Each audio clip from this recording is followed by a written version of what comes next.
अस्सलाम वालेकुम। हम ओ लेवल इस्लामियत का पूरा कोर्स वीडियोस की शक्ल में आपके सामने ला रहे हैं और उसी सिलसिले की कड़ी में आज आपके सामने कुरानिक पैसेज नंबर 15 डिस्कस करेंगे, जो कि लास्ट पैसेज है और लास्ट सेक्शन का हिस्सा है। लास्ट सेक्शन से मुराद पैसेज नंबर 11 से 15 प्रॉफिट्स के बारे में है। तो पहला पैसेज हज़रत आदम का था, फिर दूसरा हज़रत इब्राहीम, फिर तीसरा हज़रत ईसा और चौथा पाँचवा हुज़ूर अकरम सल्लल्लाहु अलैहि वसल्लम के बारे में। दोनों ही जो हुज़ूर अकरम सल्लल्लाहु अलैहि वसल्लम के बारे में थे, सूरह ज़ुहा और सूरह कौसर, वो आप सल्लल्लाहु अलैहि वसल्लम का दिल बढ़ाने, उनकी अल्लाह ताला ने जब हिम्मत अफ़ज़ाई के लिए जो बातें की, उनको पिक किया गया है यहाँ पे। तो सूरह ज़ुहा में भी हमने देखा था और अब हम सूरह कौसर डिस्कस करेंगे, कुरान की सबसे छोटी सूरतों में से और बहुत खूबसूरत सूरत है, जिसमें अल्लाह ताला ने क्या कहा है कि we have granted you abundance इन्ना अतईनाकल कल कौसर, और कौसर के दोनों मायने हम यहाँ पे ले लेंगे। And so pray to your lord and sacrifice, अपने रब की काश की नमाज पढ़ो, जिक्र करो और उसके लिए कुर्बानी करो। For he who hates you he will be cut off, वो जो तुमसे नफरत करते हैं वही ख़त्म हो जाएंगे, तुम्हारा नाम तो बाकी रहेगा। ठीक है, तो इसके बैकग्राउंड को लेते हुए देखते हैं कि मार्क स्कीम 2021 की एक मार्किंग स्कीम हमारे पास है, उसको पहले देखते हैं। It was revealed as a consolation to the prophet and foretold the destruction of his opponents. ठीक है, God has given the prophet Kausar, which has various meanings. बिल्कुल ठीक किया उन्होंने यहाँ पे। Most common is a river in paradise, but also has the meaning of progeny, guidance in abundance, success, his followers, the name that would be carried forward throughout the remaining history of the world. God commands his followers to pray to him, जैसे कहा ना कि अब आप अपना, हमने आपका साथ नहीं छोड़ा, अब आप अल्लाह का जिक्र कीजिए ना, अल्लाह की नमाज पढ़िए अल्लाह के लिए। To show his gratitude, the Prophet in particular and Muslims in general are expected to worship God and display the spirit of sacrifice, determination and good character. ये वनहर से इन्होंने निकाला है, अल्लाह के सामने कुर्बानी कीजिए। तो नहर करने के लिए उन्होंने और इसको थोड़ा सा डीप किया है कि जी आप अल्लाह के सामने जैसे जानवर को कुर्बान करते हैं, वैसे ही अपनी ज़िद, अपनी अना, इसको भी कुर्बान कुर्बान कीजिए। टीचिंग्स, अच्छा अब इसमें क्या हमने लर्न क्या किया इससे कि the teachings give an insight into, importance क्या है इसकी, how the relationship between God and the prophet has lessons for Muslims. Muslim today are that future generation of followers that was given to the prophet, so that this सूरह gives hope to people in times of need. जैसे कि अल्लाह ताला ने कहा ना कि हमने आपका नाम रहेगा, तो वो जो नाम रहा वो आज तक रहा, वो हमारे ज़रिए से साबित होता है कि हाँ आपका नाम रहा। तो जो अल्लाह ने कहा था वो साबित हो गया, है ना। एक तरह से ये अल्लाह के कहे हुए वादे का एक सबूत है कि अल्लाह ने इतने 100 सालों पहले, 1500 ईयर्स बैक, अल्लाह ताला ने कहा था कि आपका नाम बाकी रहेगा, और आज देखें उनका नाम बाकी है। तो दिस मीन्स कि अल्लाह ताला के पूरे हुए हुए वादों में से एक वादा ये हमें नज़र आ जाता है, ये कहना चाह रहे हैं यहाँ पे। तो उसकी वजह से हमें होप है कि अल्लाह ताला ने अपना कभी कोई वादा नहीं ऐसा हुआ कि जो पूरा ना हुआ। तो इंशाल्लाह हमें भी जन्नत में अच्छे से अच्छा मकाम मिलेगा। Future hope is also given with the promise of Kausar in paradise, वो भी हमें इंशाल्लाह मिलेगी जो आप सल्लल्लाहु अलैहि वसल्लम को दी गई है, उनके ज़रिए से हमें मिलेगी। God always intervenes in times of difficulty, so Muslims should always remember to look to him for help and support and not feel disheartened in times of difficulty. बल्कि क्या करना है इन टाइम्स ऑफ डिफिकल्टी, ये अल्लाह ने ऊपर बताया ही है। During illness और ऑपरेशन, इन तरह के हालात में इंसान को घबराना नहीं चाहिए। Muslims should remain steadfast despite the difficulties and mockeries that they face. Even prophets were tested and faced hardship but remained steadfast, so Muslims should not despair of God and God's mercy when facing hardship. ठीक है, अच्छा 2020 में भी आया था अक्टूबर में, इसको देख लेते हैं, कोई डिफरेंसेस तो नहीं है। Saying his mercy, God granted peace be upon him success. Because of this, the Prophet and all Muslims should continue to worship God even in times of difficulty. अच्छा, यहाँ पे इन्होंने ये डिस्कस नहीं किया, जैसे मैंने कहा ना कि अगर पुरानी वाली के मुकाबले में नई वाली में कोई नई चीज़ ऐड होगी तो वो हमारे लिए ऐड की जाएगी, क्योंकि नए में नई मार्किंग स्कीम जो है हमारे लिए ज़्यादा रेलिवेंट कंसिडर होगी। तो ये बात सही है, इन्होंने यहाँ कौसर का मतलब जो डेप्थ है वो यहाँ डिटेल में एक्सप्लेन नहीं की हुई, लेकिन हम करेंगे। ठीक है, God remains near to his prophets also revealed as consolation to the prophet and foretold the destruction of his opponents. ठीक है, तो 2021 में ज़्यादा अच्छी एक्सप्लेन है। Teaching give an insight into how relation between God and prophet has lessons for Muslim. ये तो वही बातें एग्जैक्टली आ गई जो पीछे आई थी। कौसर दी हुई है पैराडाइज में, हार्डशिप्स में स्टेडफास्ट रहना है, God always intervene the time of difficulties for Muslims, ये बातें पीछे हो चुकी हैं।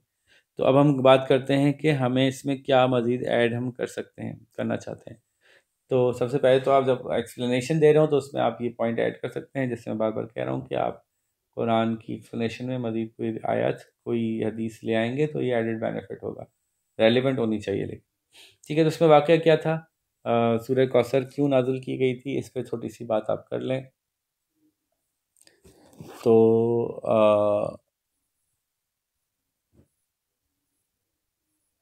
वाक़या क्या हुआ था कि आप सल्लल्लाहु अलैहि वसल्लम के बेटे का इंतकाल हुआ था। तो कुछ लोग ऐसे थे जिन्होंने जो हर सूरत आप सल्लल्लाहु अलैहि वसल्लम का मजाक उड़ाया करते थे, कोशिश करते थे कि उनको डाउन प्ले करें, क्योंकि वो बहुत ज़्यादा फेमस हो रहे थे। उनकी जो अल्लाह ताला की दी हुई बातें थी उसको लोग एक्सेप्ट करना शुरू कर रहे थे। तो लोग हर तरह से आप सल्लल्लाहु अलैहि वसल्लम को से दुश्मनी निकालते रहते थे। तो किसी एक ने जो है वो ये कहा कि आपकी नस्ल नहीं चलेगी, आप तो भूल भुला दिए जाएंगे, आप अबतर हो जाएंगे। अबतर अरबी में जो है वो ऐसे को कहते हैं कि जिसके कि आने वाला वक्त में उसका कोई वो बेहाल हो जाएगा। तो अल्लाह ताला ने उस शख्स के जवाब में जो है वो इस सूरत को नाज़िल फरमाया। तो आस बिन वाइल था जिसने कि ये बात कही थी। आप ये रेफरेंस दे सकते हैं यहाँ पे। ठीक है, तो पहली बात ये हो गई कि इसकी शुरुआत का रेफरेंस दे दें कि क्या हुआ था, ये अबतर का लफ्ज़ क्यों आया था। और फिर अल्लाह ताला ने उसके जवाब में आप सल्लल्लाहु अलैहि वसल्लम को कौसर अता की। अब कौसर जो अता की तो उसको भी हम एक्सप्लेन कर सकते हैं। कौसर के बहुत सारे मायने हैं, जैसे कि बहुत सारी भलाई, अल्लाह ताला ने सारी भलाई आपको दे दी, आपका नाम हमेशा ज़िंदा रहेगा। और कौसर जो है वो जन्नत में एक पानी के एक चश्मे को कहते हैं, जिसका कि यहाँ पे इन्होंने एक्सप्लेनेशन नहीं दी हुई। आप यहाँ पे इसको एक्सप्लेन कर सकते हैं कि वो पानी का चश्मा या जो हौज़ होगा वो किस क्या फ़ायदा देगा, कि जब लोग जन्नत में जा रहे होंगे तो उनको ये कौसर पिलाया जाएगा, जिसके बाद उनकी जो ह्यूमनली प्यास की कैफियत है वो हमेशा हमेशा के लिए ख़त्म हो जाएगी। They will never feel thirsty again. तो ये एक्सप्लेनेशन हो गई दूसरी। अच्छा, तीसरी बात ये हो गई कि आप अल्लाह ताला ने मुसलमानों को भी इसमें से जो गाइडेंस दी है वो हम इम्पोर्टेंस में तो बताएंगे। यहाँ पे एक्सप्लेनेशन जब हम दे रहे होंगे कि इस्लाम में जो है वो इन दो पॉइंट्स को बहुत ज़्यादा इम्पोर्टेंस दिया जाता है, नमाज़ पढ़ना और कुर्बानी देना। और नमाज़ पढ़ना इसलिए इम्पोर्टेंट होता है क्योंकि हम दिन में 5 दफ़ा अपने आप को रिमाइंड कराते हैं। ये बात यहाँ देनी है कि right after telling Muslims in a way, whenever Allah Ta'ala talks to his prophet, he talks to his people as well, or talks to Muslims as well. तो अल्लाह ताला ने मुसलमानों से कहा है ना कि नमाज पढ़ो और कुर्बानी दो। So right after saying that we have not left you, right after saying that we have given you bounties, right away Allah Ta'ala says कि now to be worthy of those bounties, to now looking at Muslims, the suggestion has been given that to be worthy of these bounties, you should pray to your Lord, नमाज पढ़नी है, for offer prayers and sacrifice। तो prayers के ऊपर यहाँ पे आप build upon कर सकते हैं कि prayers are the most important action in Islam, act of obedience in Islam, act of worship in Islam, and it is important because it reminds 5 times a day, it reminds a Muslim that he should obey Allah, and it never lets a Muslim forget that he's a Muslim and he must always abstain from doing harm and bad things and always consider himself a Muslim, always remember that Allah is watching him. तो ये वाले सारे अल्फाज आप यहाँ से उठा सकते हैं, इस तर्जुमे में एक्सप्लेनेशन दे सकते हैं। और इस तरह से सेक्रीफाइस को आप एक्सप्लेनेशन में बता सकते हैं कि बाय सेक्रीफाइस अल्लाह ताला says to sacrifice animals on the day of Eid al-Adha, and also sacrifice relates to other sacrifices that humans have to, that Muslims have to give in order to please Allah. तो ये added point आप यहाँ पे sacrifice का ले सकते हैं। ठीक है, तो ये बात हो गई तर्जुमे में, एक्सप्लेनेशन में। इसकी इम्पोर्टेंस को हम अगर एक्सप्लेन करें तो एक तो इम्पोर्टेंस यही हो जाएगी कि इट इट इट जैसे उन्होंने कहा ना यहाँ पे कि इस पॉइंट को आप और बेहतर एक तरीके से लिख सकते थे कि this is a proof of the miracles of Quran, इस तरह से करके बात को लिख सकते थे। तो इन्होंने थोड़ा सा वेग से अंदाज से लिखा है। तो एक बात ये कि proof of miracle of Quran, proof that the word of God has always been true, that Allah Ta'ala told the Holy Prophet that your name will be remembered and his name is remembered, alhamdulillah। ठीक है, तो इस point को थोड़ा सा और depth में लेके जा सकते थे। इस तरह से वो जो 2 पॉइंट हमने नमाज का लिया है, तो नमाज को थोड़ा सा और यहाँ पे एक्सप्लेन कर सकते हैं कि नमाज पढ़ने की इंपॉर्टेंस क्या है। जैसे अल्लाह ताला ने ये कहा कि हमने तुमको इतनी सक्सेस, इतनी ज़बरदस्त चीज़ें अता की, फ़ौरन ही नमाज का जिक्र क्यों आया? सो अल्लाह ताला has given us prayers for many different reasons. One, to remember him. One, to make us remind that we belong to him. We should never go astray।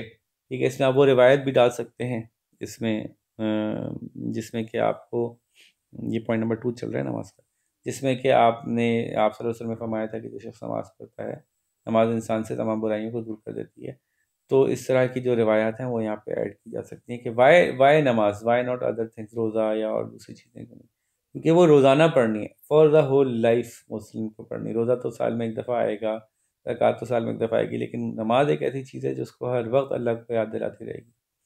So this is why नमाज came here. And then कुर्बानी को again point number 3, कुर्बानी को ज़रा in depth explain कर लेंगे। यहाँ पे इन्होंने इतनी तफसील नहीं बताई हुई।